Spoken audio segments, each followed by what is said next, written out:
Welcome to the Fast Leader Podcast, where we explore convenient yet effective shortcuts that will help you get ahead and move forward faster by becoming a better leader.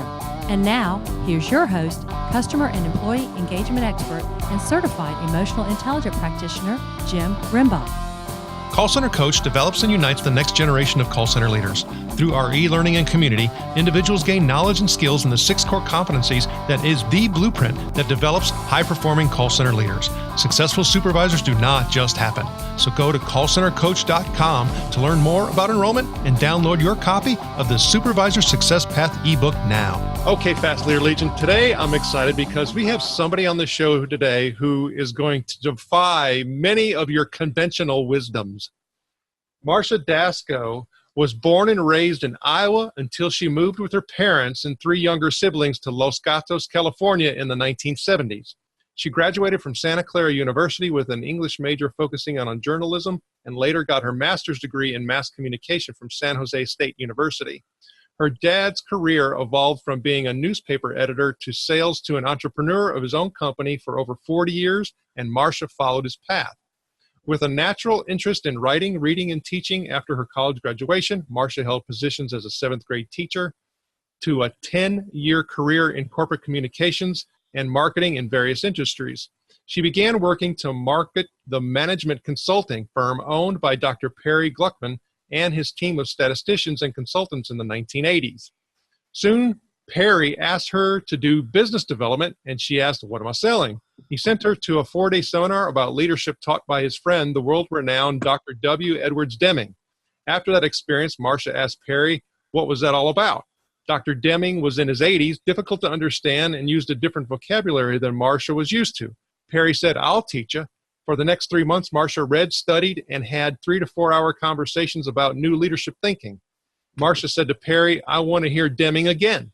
Off she went to learn. At this 4-day seminar, the conference organizer introduced her to Dr. Deming, and he said, "Come to dinner tonight." She went and listened as the table full of senior Fortune 500 executives, a colonel, and an admiral had a robust conversation.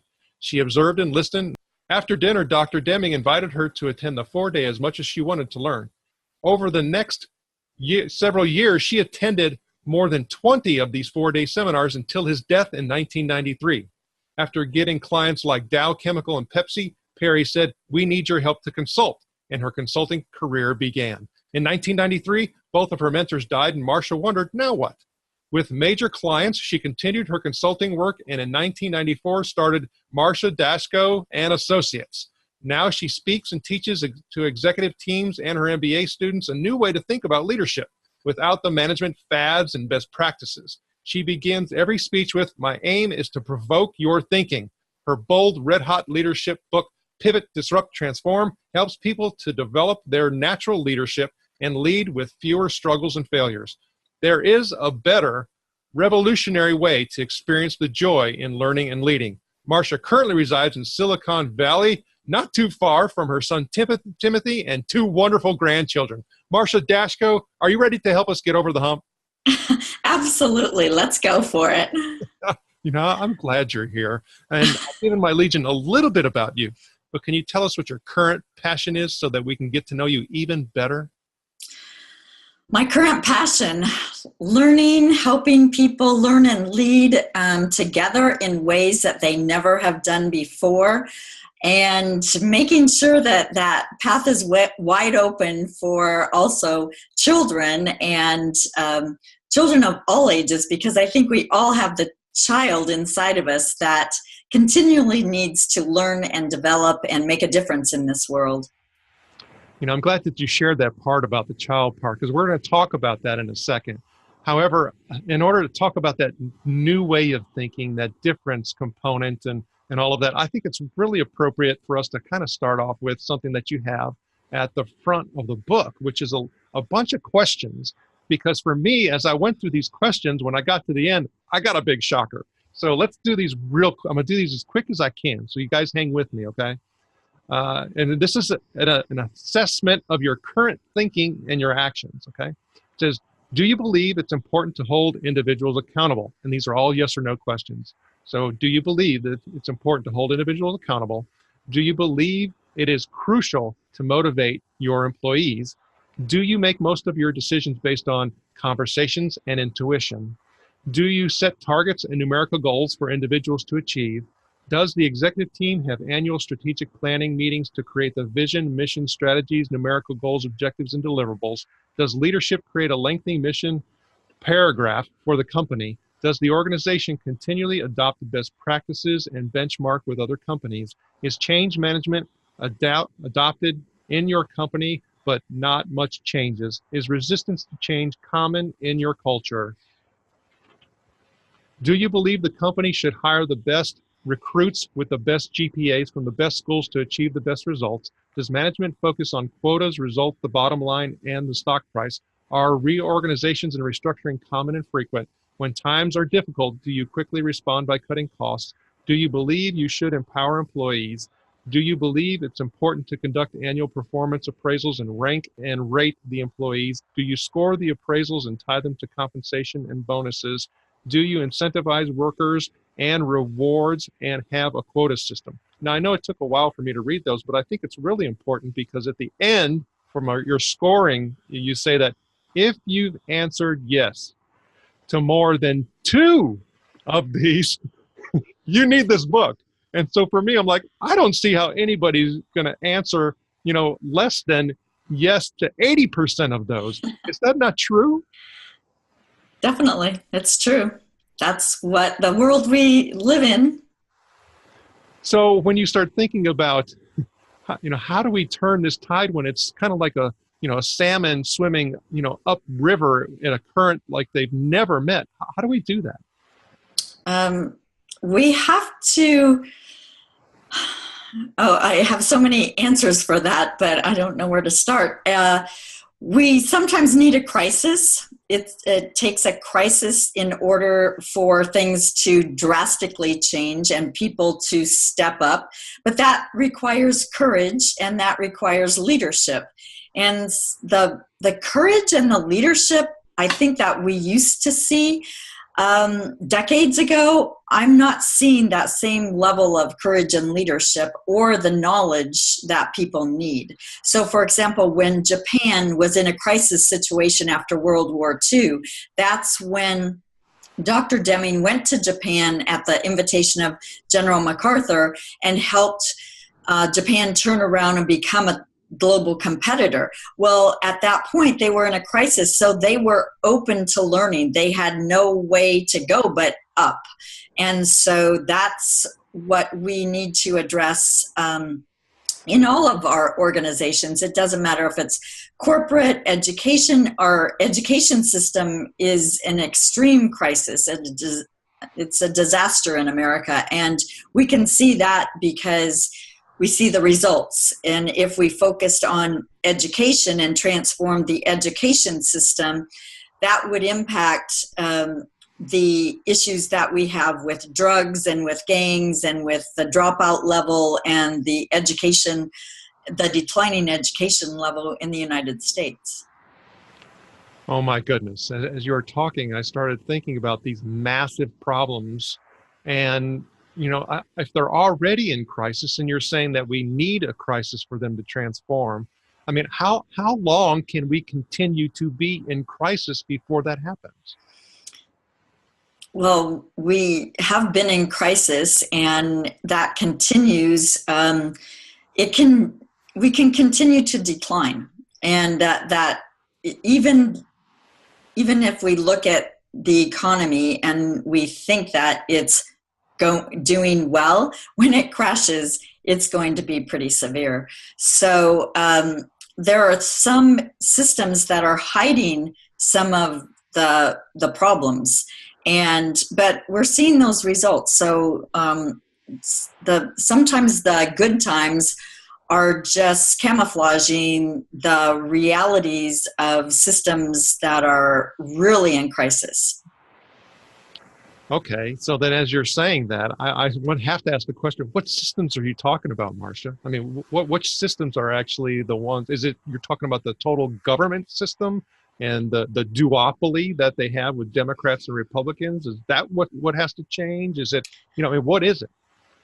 Yes, I think it leads us to the questions that leaders have to ask, and that's, what are we trying to accomplish together? Are we trying as a nation and as leaders to have a great education system, a great democracy, a great system of, a social system, a government agency system that supports citizens when they are in need, for example, mental illness and things like that? Do we have a system that supports those things?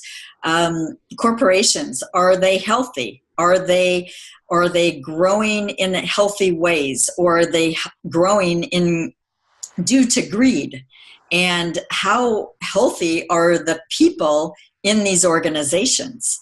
And the culture in the organizations is a reflection of the CEOs and the executive team and the board of directors. So if there are organizations across any sector that have high turnover rates and a lot of toxic internal competition, then those organizations are a reflection of the people that lead them. As you were talking, I started thinking about, everybody talks about the Jim Collins book, Good to Great, and how that is, going, a business annal that will live on forever. However, if you look at those organizations that were case studied in, 2018, I think only one of them exists. I think they're all gone. All the others are gone. That's very common. Like, we have about 6,000 startup companies in the Silicon Valley Bay Area now, and we'll expect about 90% of them to go out of business. And of the first Fortune 500 list that came out in about 1955, more than 60% of those Fortune 500 companies are gone. Some of them were acquired, but many of them are gone. And we, in the past decade, we've seen many of them disappear, whether it was, we've seen many airlines disappear. We've seen Montgomery Ward, and, Sears is doing poorly. Circuit City, Blockbuster. We've seen declines in many industries. So that's when leaders really, it takes a lot of courage to not just accept what is, but say, what future, how do we want to serve our customers, our members, our students, and what does that look like in the future? What are our future markets? So the book is really about, when I think about, pivot, disrupt, transform, it's really about innovation in leadership thinking and courage. And so I think for me, when you're talking about that, I'm seeing that at all levels of a particular organization, because I know, especially if I'm on the front line, I see a lot of the mediocrity. I see a lot of the exceptions and excellence that we have. And I see a whole lot of, things that we need to be eliminating. However, if I just keep going through the daily transaction on the front line, it's never going to get fixed. No. I've got to stand up. So the book is part of an enablement tool for basically everybody within that organization to take what really is, I guess you'd say, that interruption before we have crisis, isn't it? Yes. So it's the book is about developing everyone's natural leadership. And the leaders, the executives at the top of an organization, they have to, it's their job to develop all of their people, not just their executive team, but to develop all the people. When you think about, okay, if you have two different companies and one executive team believes in developing and investing in all of their employees, and another company only invests in a select few, like the management track or whatever, which company is going to succeed?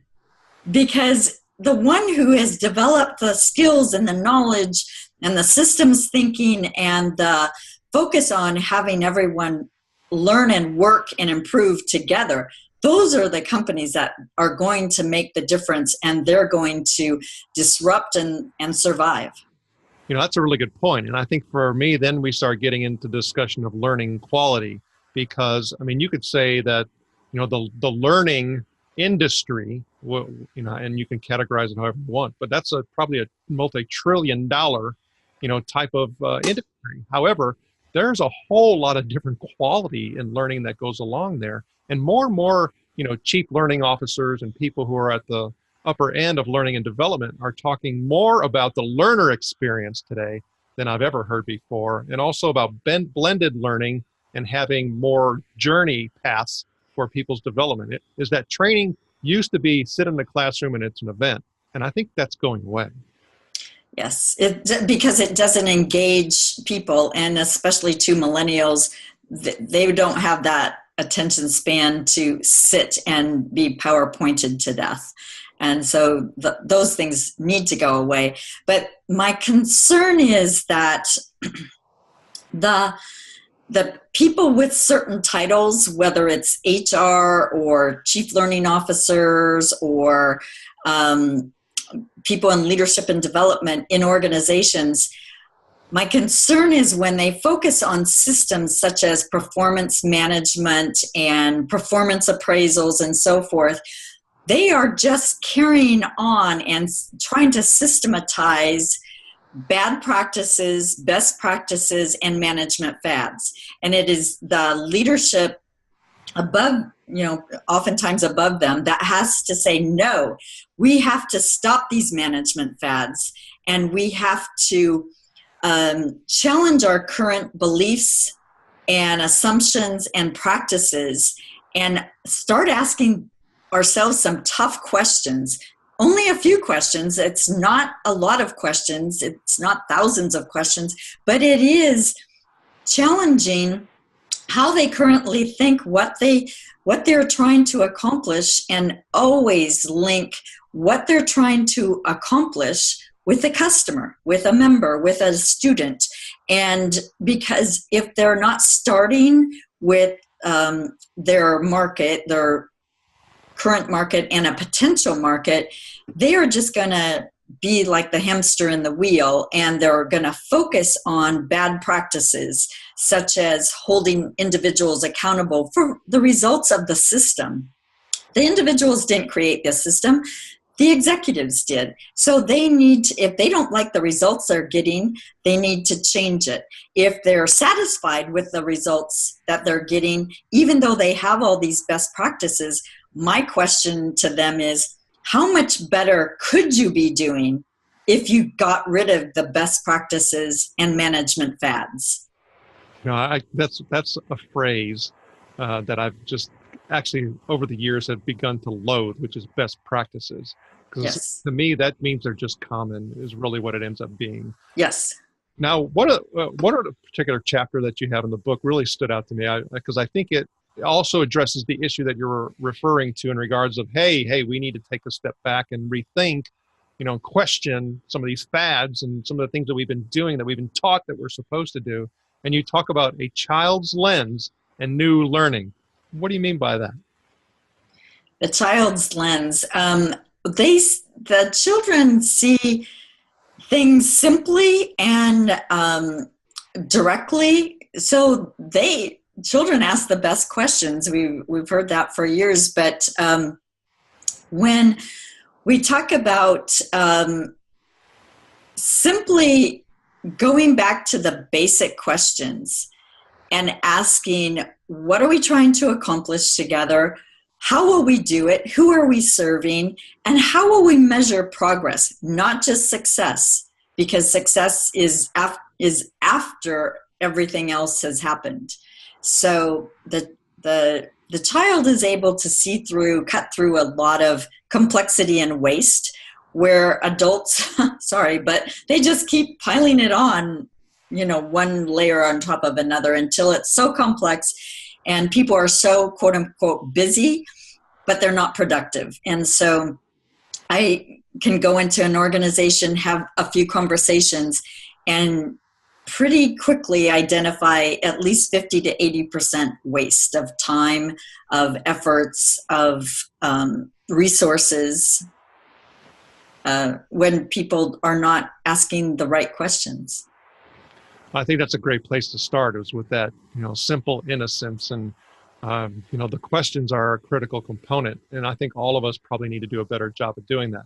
But when we're talking about these particular issues, crisis, change, transformation, pivot, disruption, all of that, it's loaded with emotion. And one of the things that we like to do on the show is focus that emotion in a better direction, and we do that by looking at quotes. Is there a quote or two that you like that you can share? The first one that popped into my mind was one of Dr. Deming's quotes, and that was that leaders ask for help and they don't know what they don't know. So there is knowledge that they need that they don't have. And he would often ask at his 4-day seminars, how could they know? How could they know there's anything to learn?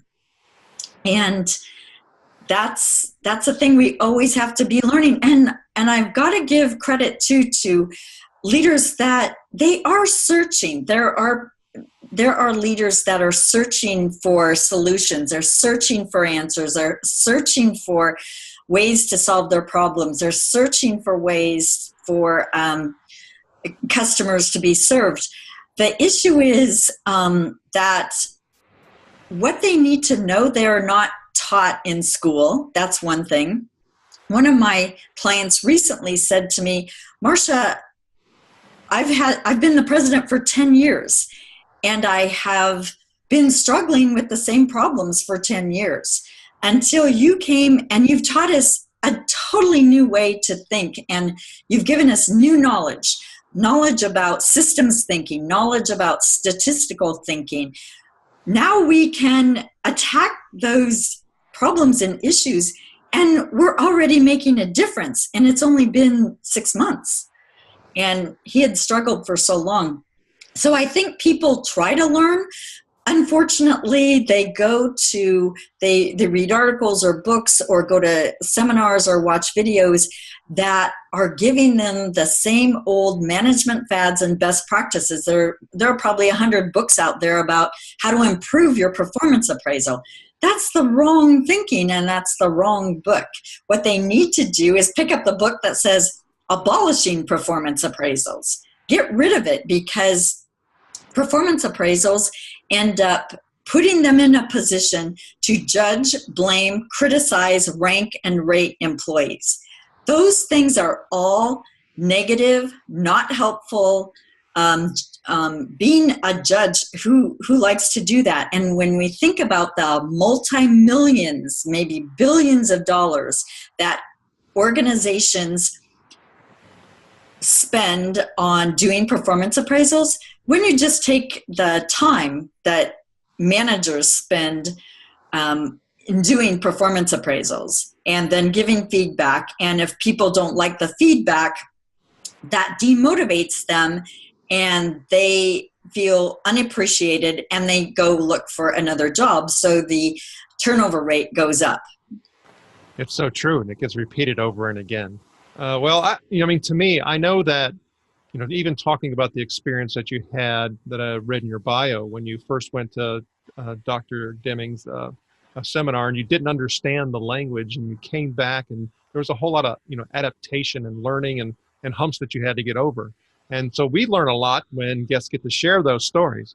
Is there a time where you got over the hump that you can share?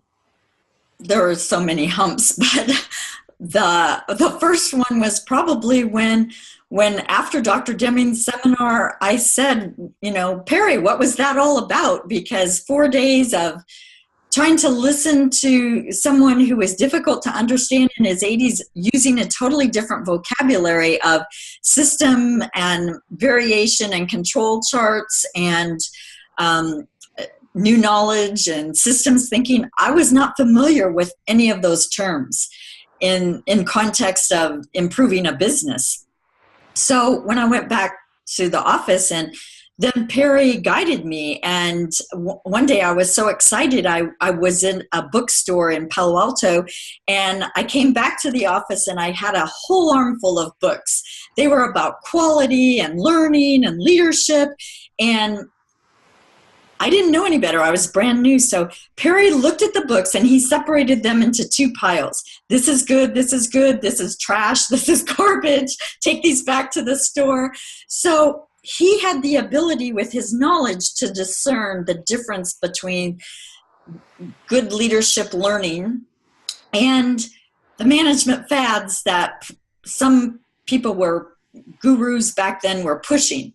So that's what it takes, is to really learn but question and say, when you look at a system and you want to optimize a system and you want to look at the data over time to make better decisions, how can you do that, and where can you continue to learn so that it will be effective? If you're learning and reading and going to conferences and you're not improving, you're not feeling that things are improving and transforming, you're reading the wrong things. You're not getting the guidance from the right people, or you need to disrupt what you're doing and seek out other resources.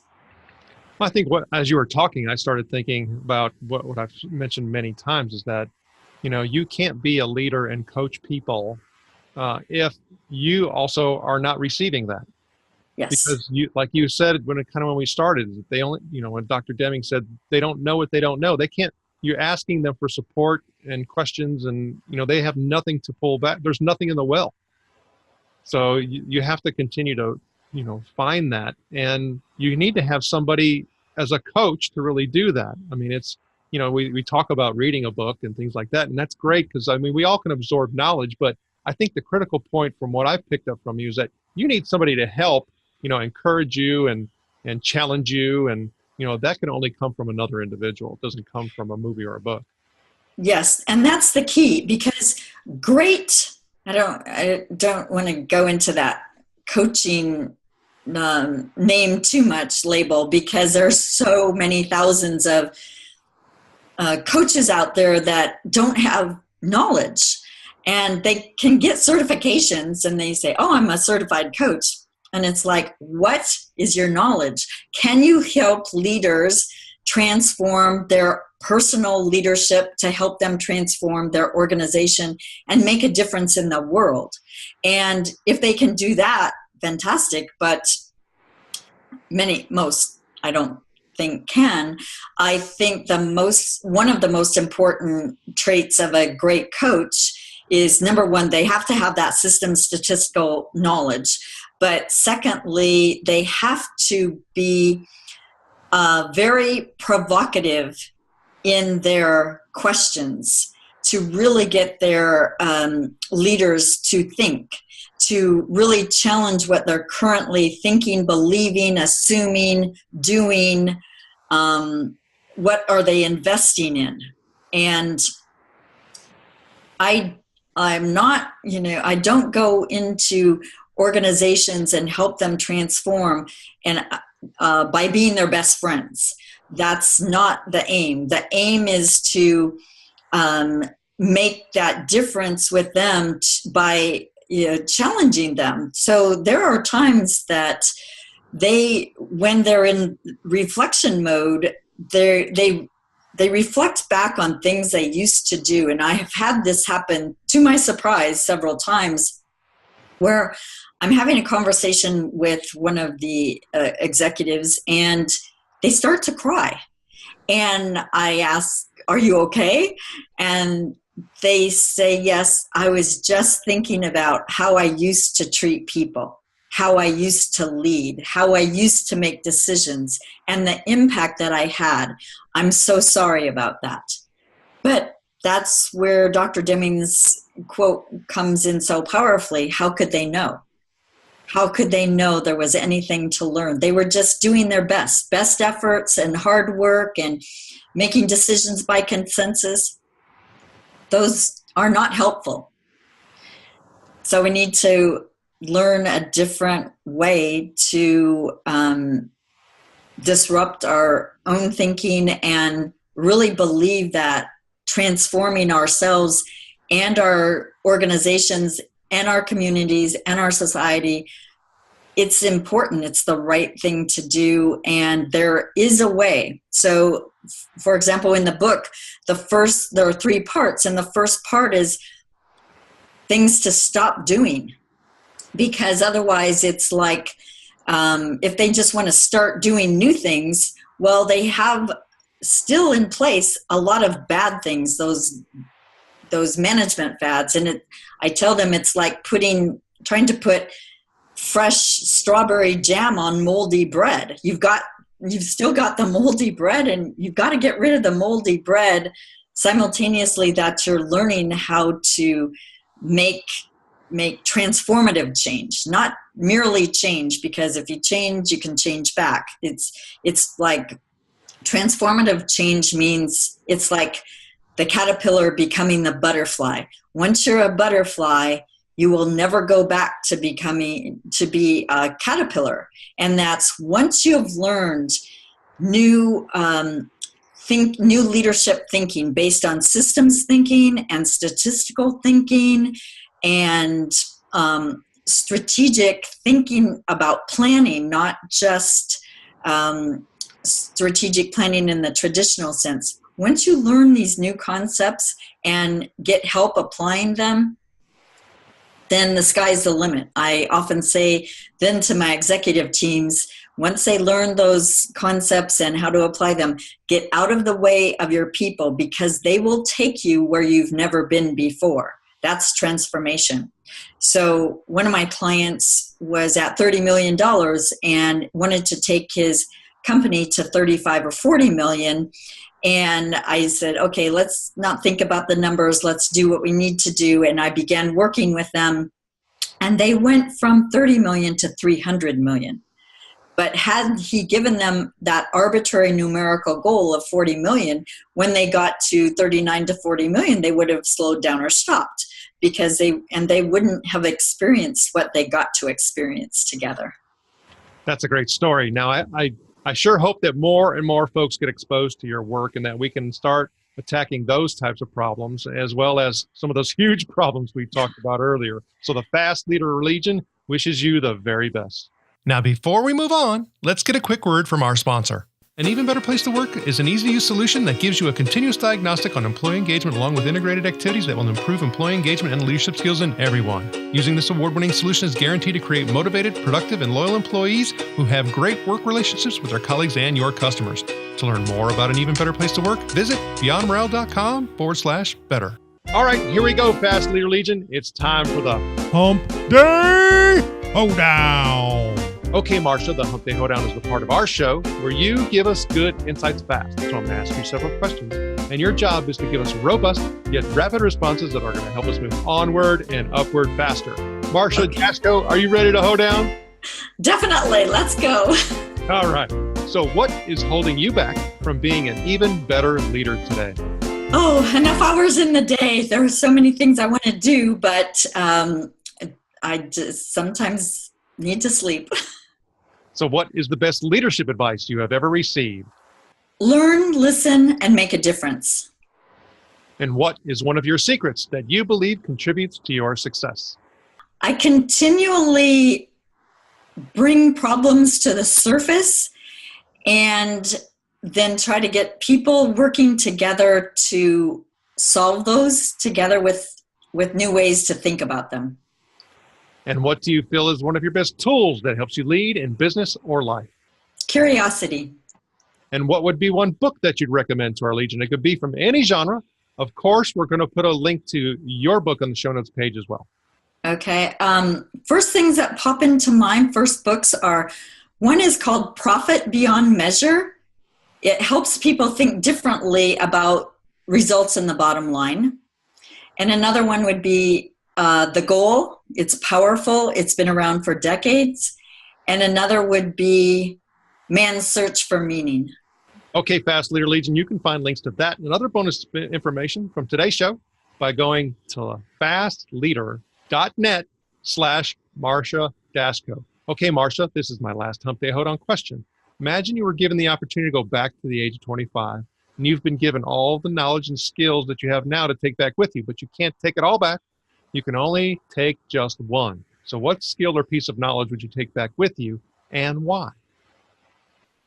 The ability to question based on systems thinking and statistical knowledge.